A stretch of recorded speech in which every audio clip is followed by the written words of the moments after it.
নিজের পায়ে কুরুল মেরে এখন হাত কামড়াচ্ছে পাকিস্তান। আকাশসীমা বন্ধ রেখে 2 মাসে কোটি কোটি টাকার ক্ষতি ইসলামাবাদের।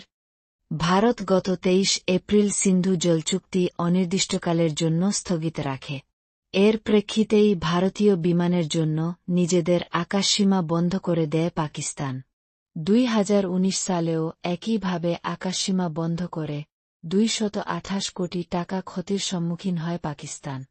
নিজেদের আকাশসীমা ভারতীয় বিমানের জন্য বন্ধ রাখায় বিপুল পরিমাণ অর্থের ক্ষতির সম্মুখীন হয়েছে পাকিস্তান। পাকিস্তানের এয়ারপোর্ট অথরিটি পিএ 1-2-3 কোটি টাকা ক্ষতির মুখে পড়েছে। পাকিস্তানের প্রথম সারির দৈনিক ডনের তথ্য অনুসারে ভারতীয় বিমান বন্ধ রাখায় বিপুল অর্থ ক্ষতির মুখে পড়েছে পাকিস্তান। পাক প্রতিরক্ষা মন্ত্রকের রিপোর্ট উল্লেখ করেই তা জানানো হয়েছে। ভারত গত 2-3 এপ্রিল সিন্ধু জলচুক্তি অনির্দিষ্টকালের জন্য স্থগিত রাখে। এর প্রেক্ষিতেই ভারতীয় বিমানের জন্য নিজেদের আকাশসীমা বন্ধ করে দেয় পাকিস্তান। 2019 সালেও একইভাবে আকাশসীমা বন্ধ করে 228 কোটি টাকা ক্ষতির সম্মুখীন হয় পাকিস্তান।